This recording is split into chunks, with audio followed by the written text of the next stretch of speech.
여호수아서는 모세가 죽은 후에 여호와께서 여호수아에게 말씀하시는 걸로 시작을 합니다. 모세가 죽은 후에 여호와의 종 모세, 그리고 모세의 시종자 여호수아. 여호수아 입장에서는 이 모세를 생각하면 자신은 너무 보잘것없는, 별로 내세울 것 없는 그러한 존재로 여겨졌던 것 같습니다. 모세는 40세까지 왕궁에서 세상적인 그러한 교육을 아주 잘 받은 사람입니다. 그리고 제왕학이라 그러죠. 왕으로서 갖춰야 될 리더십을 어떻게 행사해야 되는지 이미 잘 배운 사람입니다. 근데 여호수아는 애굽에 있을 때 노예로 있으면서 제대로 교육도 받지 못했고 리더십을 제대로 배우고 행사하는 것을 갖지 못했던 그러한 사람이었습니다. 그리고 또 아는 것처럼 능력에 지팡이도 없었고 얼굴에 광채도 없었고 무엇 하나 내세울 것도 없는 그런 사람이 여호수아였습니다. 물론 여호수아는 탁월한 사람이었지만 그 지도자, 앞선 지도자 모세는 40년 동안 왕궁에 있으면서 아주 풍부에 처하는 것도 배웠고 또 40년 동안 광야에 있으면서 빈궁에 처하는 것도 배우고, 그래서 하나님께 부름받았을 때에 하나님만 바라고 의지할 수 있는 그러한 모습을 많이 갖추고 있었습니다. 근데 여호수아는 그 모세에 비하니까 스스로 생각해도 이 이스라엘과 함께 요단강을 건너서 가나안 땅을 정복한다고 하는 것, 40년 동안 광야에서 지내는 것도 큰일이지만 하나님이 약속하신 그 약속의 땅, 그 가나안 7족속과 또 31개의 성과 그 성과 함께 전쟁을 벌일 걸 생각하니까 더 크게 그 문제가 다가왔던 것 같습니다. 그래서 많이 두렵고 떨리고 오랫동안 모세를 시종들면서 또 그 자리에 있었지만 아주 마음에 큰 어려움이 있었던 것 같습니다. 그래서 오늘 본문 말씀 보게 되면 하나님이 이 여호수아에게 6절에서 강하고 담대하라 이렇게 말을 하고 7절에서도 오직 강하고 극히 담대하라, 오직 강하고 극히 담대하라, 9절에서도 다시 한 번 더 강하고 담대하라, 두려워하지 말고 놀라지 말라, 그렇게 말씀하십니다. 하나님이 이 짧은 구절에서 3번이나 반복해서 강하고 담대하라 이 말씀을 하신 것은 그만큼 여호수아가 마음에 부담감이 있는 겁니다. 그 짐이 너무 무겁게 느껴지고 과연 내가 할 수 있을까? 이런 염려가 많았던 것 같습니다. 더불어 하나님이 이와 같이 강하고 담대하라 3번씩이나 반복하신 것은 내가 반드시 너에게 약속한 것을 이루겠다, 그것을 보여주고 있습니다. 사랑하는 성도 여러분, 강하고 담대해야 될 이유에 대해서 오늘 본문에서는 3가지를 말하는데 아주 간략하게 이 3가지를 살펴보려고 합니다. 첫 번째는 하나님이 함께 하시기 때문에 그렇습니다. 5절 말씀에 이렇게 기록되어 있습니다. 내 평생에 너를 능히 대적할 자가 없으리니 내가 모세와 함께 있었던 것 같이 너와 함께 있을 것임이니라. 내가 너를 떠나지 아니하며 버리지 아니하리니. 여호수아에게 내 평생에 너를 능히 대적할 자가 없다, 이렇게 시작하십니다. 참 엄청난 말씀입니다. 모세도 이 애굽에 바로가 있었고 또 광야의 그 시간을 보내면서도 대적하는 무리들이 있었습니다. 다윗도 보게 되면 골리앗부터 시작하여서 사울 왕도 그렇고 압살롬도 그렇고 대적들이 있었습니다. 그런데 여호수아는 가만히 이 여호수아 말씀을 보면 여호수아의 대적이 될 만한 사람이 나오지가 않습니다. 물론 이 가나안의 족속들이 있지만 하나님께서 그들을, 하나님께서 함께 하심으로 그냥 늘 승리케 하셨기 때문에 여호수아에게 대적이 될 만한 사람이 나타나지가 않습니다. 내 평생에, 참 놀라운 축복입니다. 우리가 삶을 살아가면서 우리를 어렵게 하는 사람들, 또 거스르게 하는 사람들, 그런 사람들 만나게 되는데, 여호수아에게는 그런 사람이 없는 겁니다. 평생에 능히 너를 대적할 자가 없게 하겠다. 그러시면서 또 확신을 주시는 것이 뭐냐면, 내가 모세와 함께 있었던 것처럼 너와 함께 하겠다. 임마누엘입니다. 임마누엘. 내가 너와 함께 하겠다. 9절에도 보게 되면 내가 어디로 가든지 내 하나님 여호와가 너와 함께 하느니라. 그렇게 말씀하고 있습니다. 하나님이 함께 하시니까 두려울 게 없는 겁니다. 하나님이 함께 하시니까 마음을 강하게 하고 담대하게 할 수가 있습니다. 두 번째 이유가 있습니다.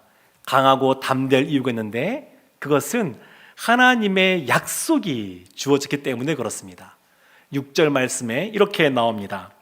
강하고 담대하라. 너는 내가 그들의 조상에게 맹세하여 그들에게 주리라 한 땅을 이 백성에게 차지하게 하리라. 이 백성에게 차지하게 하리라. 물론 이 앞에서도 너희가 밟는 땅을 주겠다, 너희의 영토가 되리라, 이렇게 말씀하시는데, 다시 한 번 더 분명하게 말씀하십니다. 이 백성이 차지하게 하겠다. 하나님이 주신 약속이 있으니까 담대할 수 있습니다. 물론 이 하나님의 말씀이, 약속의 말씀이 당장 이루어지지 않았습니다. 믿음으로 그것을 바라보고 발걸음을 떼야 됐었습니다. 그렇지만 하나님의 약속의 말씀이 주어졌으니까, 온 우주 만물을 창조하시고 이 세상을 주관하시는 그 하나님, 주권자 그 하나님이 약속하셨으니까, 하나님께서는 사람들과 언약을 맺었을 때에 한 번도 하나님 먼저 어기신 적이 없으십니다. 그 신실하신 하나님이 약속하셨으니까 강하고 담대할 수가 있습니다. 세 번째 이유가 있습니다. 7절 말씀이 이렇게 나옵니다. 오직 강하고 극히 담대하여 나의 종 모세가 내게 명령한 그 율법을 다 지켜 행하고 우로나 좌로나 치우치지 말라. 그리하면 어디로 가든지 형통하리니. 하나님이 말씀을 주셨습니다. 말씀을 주셨기 때문에 강하고 담대할 수 있습니다. 하나님이 우리에게 말씀을 주셨고 그 말씀이 우리에게 있기에 강하고 담대할 수가 있습니다. 그래서 7절 끝에 보게 되면 그리하면 어디로 가든지 형통하리라. 8절에도 보게 되면 평탄하게 될 것이고 내가 형통하리라, 이렇게 또한 말씀합니다. 그러니까 너는 강하고 담대해라. 하나님이 여호수아에게 말씀하고 있습니다. 오늘은 이 말씀들 중에서 특별히 하나님의 말씀과 관련하여 우리가 기억해야 될 몇 가지를 나누고자 합니다. 첫째는 우로나 좌로나 치우치지 말아야 됩니다. 지금 대통령 선거가 계속 진행 중에 있어서 여러 전문가들의 의견들을 들어보면 우로 가든 좌로 가든 그것이 중요한 것이 아니라 중도층이 어떠한 표심을 갖고 있느냐, 거기에 따라서 결국 당락이 결정될 것이다, 이런 이야기들을 하는데, 여기에서 치우치지 말라라고 하는 것은 이런 것이 아닙니다. 이쪽도 아닌 저쪽도 아닌 그 중도를 말하는 것이 아니라 정도에서 벗어나는 것, 그것을 치우치다라는 의미로 쓰고 있습니다. 그래서 여기에서 우로나 좌로나 치우치지 말라라고 말하고 있는데, 우리의 삶 속에, 우리 신앙생활 속에서도 치우치는 모습들을 그래서 살펴볼 수가 있습니다. 우리가 어린아이들 키울 때에 편식하지 말고 골고루 먹어야지, 이렇게 가르치는데, 말씀도 우리가 편식할 수가 있습니다. 이 말씀은 너무 은혜로운, 위로가 되는, 힘이 되는 그런 말씀이야. 그래서 그 말씀을 늘 가까이 하는데, 하나님이 우리로 하여금 경계하게 하는 말씀, 주의하게 하는 말씀, 그 말씀은 왠지 좀 꺼려지고 하나님 말씀이긴 하지만 좀 멀리하는, 그래서 성경을 보더라도 내가 좋아하고 많이 읽는 성경이 있고 좀 멀리하는 성경이 있다 그러면 편식하는 겁니다. 치우쳐 있는 겁니다. 또 어떤 경우가 있을 수 있냐면 이 세상 살아가 보니까 이 세상에서는 세상의 법칙이 있습니다. 세상에서 성공하기 위해서는 그에 따른 성공 법칙들이 있어서 하나님의 말씀이 아닌 세상의 논리를 따라서 그 삶들을 살아가서 성공의 열매를 맺기 원할 수 있는데 이러한 모습도 치우쳐 있는 겁니다. 하나님은 하나님의 말씀이 이 우리의 신앙 공동체, 하나님의 자녀들에게만 멈추어 있는 것이 아니라 하나님은 이 열방 가운데 하나님의 말씀을 주시고 말씀으로 창조하시고 주관하시는 줄로 믿습니다. 그러니까 세상의 방법으로 쫓아가고 그것을 위해서 기도하지 않는다 그러면 이것은 한쪽으로 치우쳤다 볼 수 있습니다. 반대도 있습니다. 학생이 공부할 때에 시험을 잘 보기 위해서는 기본적으로 공부를 열심히 해야 됩니다. 사업에 성공을 하기 위해서는 사업에 목숨을 걸고 열심히 또한 또 그것에 몰두해야 됩니다. 그런데 공부하지 않고 기도만 한다? 이것도 치우쳐 있는 겁니다. 그래서 이 우로나 좌로나 치우치지 말라라고 하는 것은 부족하거나 지나침이 없이 균형 있는 그러한 성도로서 있어야 된다, 그런 말씀을 우리에게 알려주고 있습니다. 그럼에도 불구하고 우리가 이와 같이 균형 잡힌 삶을 살기가 생각보다 쉽지가 않습니다. 만만치 않습니다. 왜냐하면 아담이 죄를 지은 이후에 우리에게는 죄성이 있습니다. 그래서 우리의 마음은 부패해 있는 상태입니다. 예레미야 17장 9절에 이렇게 말합니다. 만물보다 거짓되고 심히 부패한 것은 마음이라 누가 능히 이를 알리오마는. 만물보다 거짓되고 심히 부패한 것 마음입니다. 마음. 부패한 마음이 있다 보니까 치우치는 겁니다. 하나님의 말씀을 가까이보다 멀어지기를 원하고 하나님의 말씀대로 살아가기보다 인간적인 방법을 먼저 떠올리는 겁니다. 부패한 마음이 있어 그렇습니다. 그럼 모든 사람들이 이와 같이 죄성으로 인한 부패한 마음으로 치우쳐 살아가느냐? 아니요, 그렇지 않습니다. 갈렙을 보면 이와는 다른 삶을 살아가는데 민수기 14장 24절에 이렇게 말합니다. 그러나 내 종 갈렙은 그 마음이 그들과 달라서 나를 온전히 따랐은즉 그가 갔던 땅으로 내가 그를 인도하여 드리리니 그의 자손이 그 땅을 차지하리라. 갈렙은 죄성으로 인한 부패한 마음, 그것을 내버려 두지 않았습니다. 그 마음 상태로 두지 않고 하나님 앞에 온전한 마음으로 있기를 원했습니다. 모세가 12명의 정탐꾼들을 가나안 땅에 먼저 보냈었습니다. 근데 그들이 돌아와서 10명의 정탐꾼들은 부정적으로 보고를 합니다. 우리가 이제 망하게 되었다고, 그들과 절대 싸워서 이길 수 없다고. 근데 그들의 그 보고 내용을 하나하나 보게 되면 하나님과는 상관없는 내용들입니다. 그들은 말씀을 떠나 있기 때문에 그 입에서 나오는 것은 현실이라고 말하지만 불평과 원망이 나왔던 겁니다. 사랑하는 성도 여러분, 그래서 상황이 어렵다 그래서 우리가 부정적인 말을 쉽게 해서는 안 됩니다. 이 10명의 정탐꾼은 그 상황 너머에 있는 하나님을 믿음으로 바라보고 그 상황을 믿음으로 해석하는 것이 없었습니다. 근데 갈렙은 여호수아와 함께 그 상황을 똑같이 보지만 전능한 그 하나님을 바라보고 믿음의 눈으로 그것을 해석했기에 하나님께서 그 마음은, 갈렙의 마음은 그들과 달랐다. 그들은 나를 온전히 따랐다. 이렇게 말씀하고 있습니다. 그래서 8절 말씀에 보게 되면 율법을 내 입에서 떠나게 하지 말라, 이렇게 말씀합니다. 왜냐하면 우리의 입은 부패한 마음으로 인해서 여러 가지 부정적인 말, 또 원망의 말, 또 비난하는 말, 이런 말들이 그냥 자연스럽게 나올 수 있기 때문에 그렇게 되지 않도록, 마음이 이렇게 흘러가지 않도록 우리의 입술에 말씀을 두라는 겁니다. 말씀을 두어서 그 말씀으로 말미암아 우리가 하나님 앞에 온전하게 반응하라, 그렇게 말하는 것입니다. 사랑하는 성도 여러분, 치우치지 않는 삶이라 그러면 어떤 삶일까요? 직장 생활 이제 처음 시작하는 분들 보게 되면 내가 회사에서 열심히 일해야지, 이런 다짐을 합니다. 초심이죠. 근데 초심을 끝까지 유지하기가 참 어렵습니다.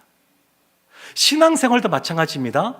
예수님 믿고 그 뜨거운 그 첫사랑을 경험하면서 내가 주님을 늘 사랑하고 목숨을 다하여 주님대로 살아가야지 라고 결심을 하지만 1년, 2년, 10년, 20년, 30년 지날 때까지, 주님께서 부르시는 그날까지 이 마음을 유지하는 것이 참 어렵습니다. 우로나 좌로나 치우치지 않는 삶이라고 하는 것은 이와 같은 초심을 유지하는 삶이라고 할 수 있습니다. 하나님 말씀과 관련하여 또 한 가지 우리가 기억해야 될 것이 있습니다. 두 번째인데, 기준이 되는 말씀은 능력이 있다는 겁니다. 말씀이 능력이 있습니다. 치우치지 않기 위해서는 기준이 필요합니다. 우로나 좌로나 치우치지 않기 위해서 말씀이 기준이 되어야 됩니다. 기준이 되는 하나님의 말씀을 지키려면 끝까지 변질되지 않고, 또한 초심을 유지하려면 말씀에 집중해야 되고, 더 나아가서 말씀에 목숨을 걸어야 됩니다. 이것이 쉬운 것이 아닙니다. 세상의 그 세속주의가, 물질 만능주의가 너무너무 거셉니다. 그래서 여기에 목숨을 걸지 않고는 말씀을 이와 같이 지키기가 참 어렵습니다. 우리가 신앙생활에 가는데, 이 신앙생활이라고 하는 것은 이와 같이 하나님의 말씀을 기준 삼아 좌로나 우로나 치우치지 아니하고 초심을 지키고 나아가는 그런 훈련의 과정이라고 말할 수 있습니다. 기차가 있습니다.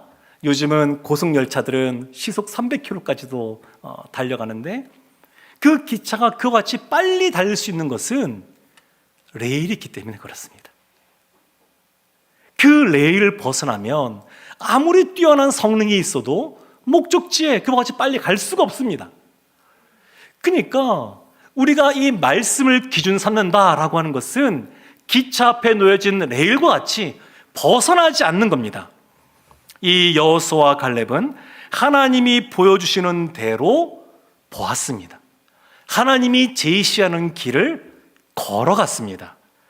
그래서 우리가 말씀을 기준 삼아야 되는 이유가 여기에 있습니다. 말씀은 우리가 어디에 있는지를 알려줍니다. 우리가 지금 어느 방향을 바라보고 있는지 깨닫게 해줍니다. 그리고 그 길이 바른 길인지 옳은 길인지 우리에게 알려줍니다. 그래서 말씀을 기준으로 삼아야 됩니다. 근데 이 말씀은 능력의 말씀입니다. 이 말씀이 여호수아에게 모세처럼 지팡이가 주어지지 않았지만 여호수아에게 주어진 것이 바로 이 말씀입니다. 왜냐하면 이 말씀이 능력의 말씀이기 때문에 그렇습니다. 오늘날 우리에게도 이와 같은 지팡이가 주어지지 않았습니다. 하나님이 우리에게 날마다 만나가 내리듯이 반석에서 물이 나오듯이 이와 같은 표적을 보여주지 않습니다. 그래도 우리가 능히 이 세상을 살아가고 승리할 수 있는 이유가 있는데, 그것은 우리에게 능력의 말씀이 주어졌기 때문에 그렇습니다. 그 능력의 말씀을 붙잡고 살아가는 사람들은 능력을 행사하며 살아갈 수가 있습니다. 사랑하는 성도 여러분, 민수기 23장 19절에 하나님이 이렇게 말씀하십니다. 하나님은 사람이 아니시니 거짓말을 하지 않으시고 인생이 아니시니 후회가 없으시도다. 어찌 그 말씀하신 바를 행하지 않으시며 하신 말씀을 실행하지 않으시랴. 하나님은 시건치 않으십니다. 거짓말하지 않으십니다. 그리고 하신 말씀은 실행하시는 분이십니다. 예수님도 이렇게 말씀하셨습니다. 마태복음 5장 18절에서 진실로 너희에게 이르노니 천지가 없어지기 전에는 율법의 1.1획도 결코 없어지지 아니하고 다 이루리라. 하나님의 말씀은 다 이루어집니다. 왜냐하면 하나님이 이루시기 때문에 그렇습니다. 그리고 하나님의 자녀인 우리도 능력을 갖고 살기를 원하십니다. 우리가 잘 아는 말씀인데 디모데후서 3장 16절 17절 말씀에 이렇게 말씀합니다. 모든 성경은 하나님의 감동으로 된 것으로 교훈과 책망과 바르게 함과 의로 교육하기에 유익하니 이는 하나님의 사람으로 온전하게 하며 모든 선한 일을 행할 능력을 갖추게 하려 함이라. 하나님의 말씀이 모든 선한 일을 행할 능력을 갖추게 합니다. 말씀이 우리에게 능력을 줍니다. 파도가 넘실거리는 그 해양을 항해할 때에 배에게 있어서 가장 중요한 것은 뭐냐면 엔진입니다. 엔진. 조금 배에 이상이 좀 생기고 좀 문제가 생기고 조금 부족해도 엔진이 정상적으로 작동을 하면 그냥 그것을 뚫고 갑니다. 하나님의 말씀이 그와 같습니다. 우리가 이 세상 살아가면서 부족한 것들이 있습니다.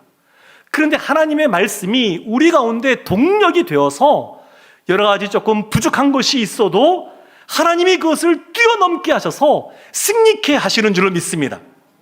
하나님의 말씀은 능력이 있습니다.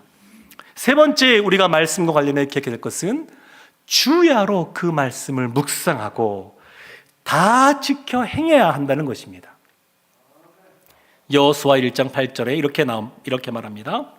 이 율법책을 내 입에서 떠나지 말게 하며 주야로 그것을 묵상하여 그 안에 기록된 대로 다 지켜 행하라. 그리하면 내 길이 평탄하게 될 것이며 내가 형통하리라. 주야로 묵상하는 것, 소가 되새김질하지 않습니까? 많은 여물을 먹고 늘 그 말씀을 되새김질하듯이 말씀을 늘 곱씹으라는 겁니다. 우리의 입에 말씀이 떠나지 않고 주야로 말씀을 묵상한다고 하는 것은 늘 그 말씀을 중얼중얼 거린다 이런 의미가 아니라 우리가 삶을 살아갈 때에 먹든지 마시든지 무엇을 하든지 하나님 중심적으로 생각한다는 겁니다. 하나님 말씀에 바르게 생활한다는 겁니다. 우로나 좌로나 치우치지 않고 하나님의 말씀이 우리에게 달인줄이 되어서 거기에서 벗어나지 않으려고 그 말씀대로 살아가려고 하는 것, 그렇게 살아가는 것을 주야로 묵상한다 이렇게 말을 합니다. 사랑하는 성도 여러분, 우리의 직업이 무엇이든 우리가 어떤 일을 하고 있든 우리에게 가장 중요한 것은 말씀입니다. 말씀. 공부하는 학생도 공부를 잘하기 위해서는 하나님의 말씀을 붙잡아야 됩니다. 사업하시는 분들도 그렇습니다. 사업이 잘 되기 위해서는 하나님의 말씀을 붙잡아야 됩니다. 하나님 말씀 붙잡지 않고 인간적인 방법으로, 세상적인 방법으로 그 사업이 잘 되는 것 같지만 하나님의 사람은 결코 그 끝이 잘 될 수가 없습니다.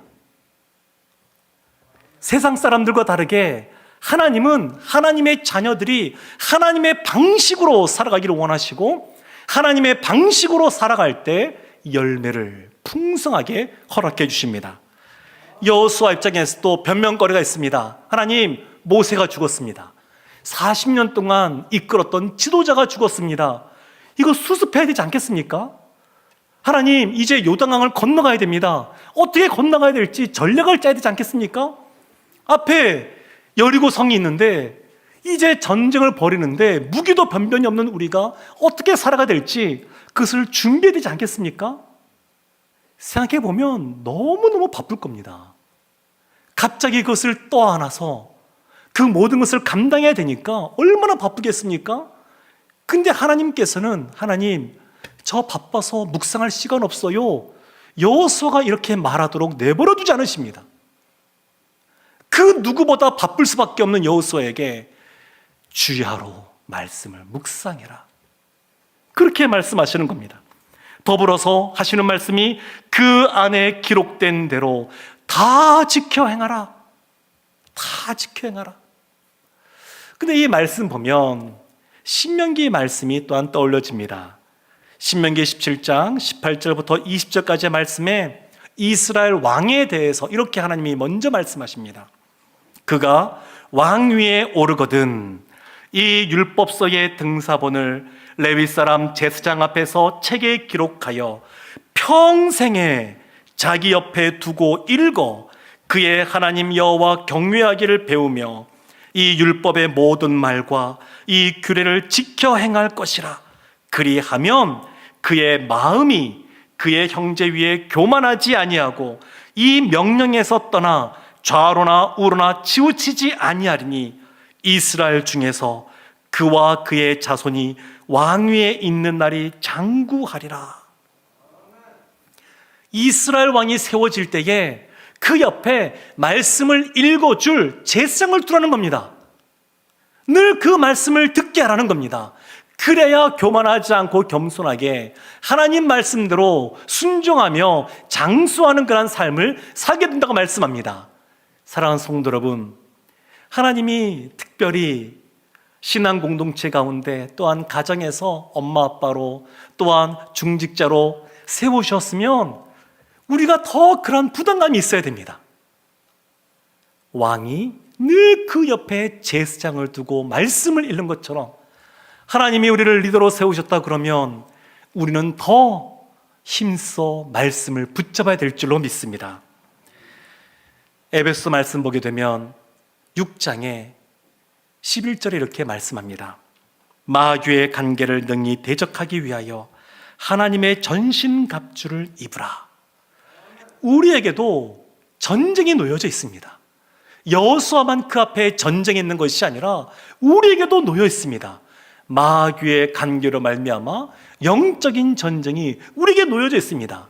이때 우리에게 필요한 것이 뭐냐면 하나님의 전신갑주를 입어야 되는데 5가지는 방어적인 것이고 1가지 공격 무기가 있는데 그것이 성령의 검, 곧 하나님의 말씀입니다. 그래서 하나님은 여호수아가 말씀으로 무장하기를 원하시고 우리가 말씀으로 무장되기를 원하십니다. 말씀으로 무장되어서 이 세상 살아갈 때 승리의 삶을 살기를 원하십니다.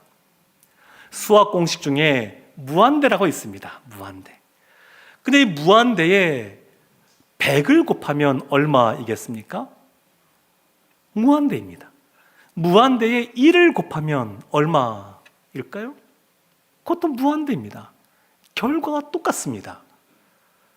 사람이 볼 때는 모세 같은 사람은 100과 같은 사람이고 여호수아가 스스로 생각할 때는 나는 1과 같은 사람이다 생각할지 몰라도 하나님이 무한대이시기 때문에 하나님의 능력이 무한하시기 때문에 하나님의 말씀을 붙잡고 하나님을 의지하는 사람은 결국 승리케 될 줄로 믿습니다. 다윗이 골리앗과 싸워 나갈 때에 그 어린 나이에 창도 없고 단창도 없고 칼도 없는 상황에서 오직 만군의 하나님 여호와의 이름으로 나아갔습니다. 그리고 결국 승리를 경험하게 되었습니다. 사랑하는 성도 여러분, 두려운 마음, 불안한 마음, 한순간에 이것이 극복되어지는 것이 아닙니다. 여호수아에게 강하고 담대하라 말씀하고 뒤에 보면 이스라엘 민족도 강하고 담대하십시오, 여호수아에게 또 그렇게 말을 합니다. 이것이 한순간에 이겨지는 것이 아닙니다. 그래서 우리에게 필요한 것이 뭐냐면 날마다 말씀을 묵상하면서 하나님이 강하고 담대하라, 내가 능력의 말씀으로 너희와 함께하겠다, 이 말씀을 들어야 됩니다. 날마다 이 말씀 붙잡고 간구하며 나가야 됩니다. 그래야 하나님께서 주신 승리의 삶을 누리게 될 줄로 믿습니다. 강하고 담대하게 말씀을 붙잡고 날마다 주 앞에 나아가 하나님이 주시는 약속의 땅, 비전을 성취하는 우리 모두가 되기를 주님의 이름으로 축원합니다. 아멘. 기도하겠습니다.